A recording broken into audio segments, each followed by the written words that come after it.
Notre deuxième story d'aujourd'hui, une dizaine d'organisations non gouvernementales congolaises ont appelé à Brazzaville, la capitale de la République du Congo, à la libération de Noël Miena Nzambi, président de l'Association pour la culture de la paix et la non-violence en détention préventive dans les locaux de la Direction générale de la Sûreté. Cet activiste, dont des droits de l'homme, serait arrêté pour complicité avec le pasteur Ntoumi. Ces ONG, aujourd'hui, craignent pour son sort car, selon certains, sa santé serait dégradée. Se serait dégradée.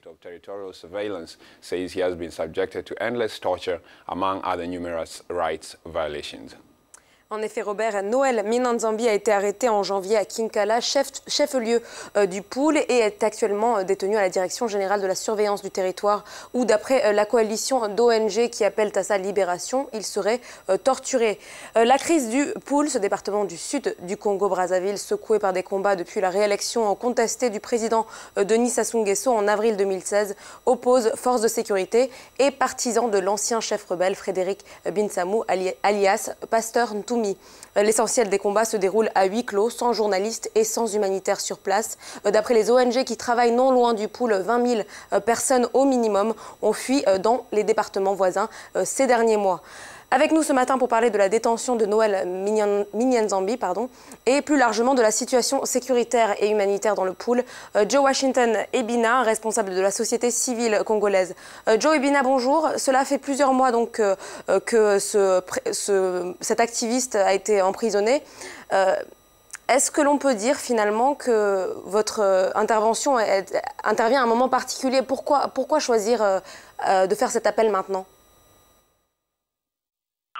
Écoutez, le président Noël Miena Nzambi est d'abord président d'une association à société civile, Association pour la culture de paix et de la non-violence. Il est aussi animateur d'une émission de la non-violence au niveau de Kinkala, dans le département du Pôle. Nous avons fait une conférence de presse afin de demander sa libération immédiate. Premièrement, il faut préciser que depuis le 21 janvier 2017, il est détenu à la surveillance du territoire, ce qui est inadmissible dans la mesure où il n'y a aucune raison qui atteste son arrestation. M. Miena Nzambi avait donné un rapport comme quoi il travaillait dans un dialogue qui devait se créer entre le pasteur Ntoumi et les responsables publics afin de trouver un terrain d'entente, afin de trouver la paix. Donc on ne comprend pas pourquoi aujourd'hui il les arrêter. Et puis nous avons lancé un cri d'alerte parce que actuellement sa santé est en train de se détériorer et nous craignons pour sa vie. Monsieur Ebina, et pourtant les autorités congolaises à Kinshasa maintiennent qu'il est complice du pasteur Ntoumi. Est-ce de l'acharnement selon vous? Écoutez, cela fait actuellement près d'une année que toutes les personnes qui habitent dans la zone du pôle sont en complicité, comme le gouvernement le dit, avec le pasteur Ntoumi. On ne comprend plus qui est en complicité, qui n'est pas en complicité. Cela est aberrant de donner ce genre de message. Demandez aux populations qui sortent du pôle. Il y a beaucoup qui sont intimidés parce qu'on les accuse de vendre de la nourriture, on les accuse de vivre au secteur. Si vous savez, il y a un imbroglio incompréhensible dans le dossier du pôle.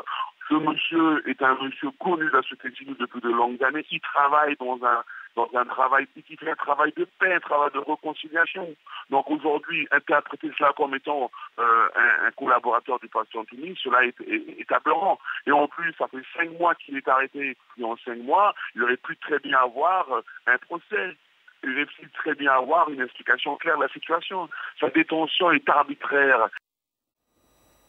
On va parler à présent du pôle de manière plus générale. Le président Denis Sassou Nguesso, dans une récente interview accordée à nos confrères de France 24, a minimisé en quelque sorte la crise dans la région du pôle. Parallèlement, un récent rapport d'Amnesty International a fait état d'exactions et de crimes importants commis dans cette région. La situation, selon vous, s'est-elle améliorée depuis la publication de ce rapport? Absolument pas, madame. Je tiens à vous préciser, si le président de la République a une autre lecture de la situation du pôle, il faut donc se demander de quoi meurent ces dizaines de militaires. De quoi meurent ces dizaines de militaires à longueur de journée. Il faut se demander pourquoi les populations quittent la zone du pôle pour venir à Brazzaville pour trouver un abri dans les familles d'accueil. C'est incompréhensible. Je tiens aussi à vous préciser qu'il n'y a pas un endroit qui est aménagé pour ces familles qui quittent le pôle. Les familles vont dans d'autres familles d'accueil qui de bon cœur les aident.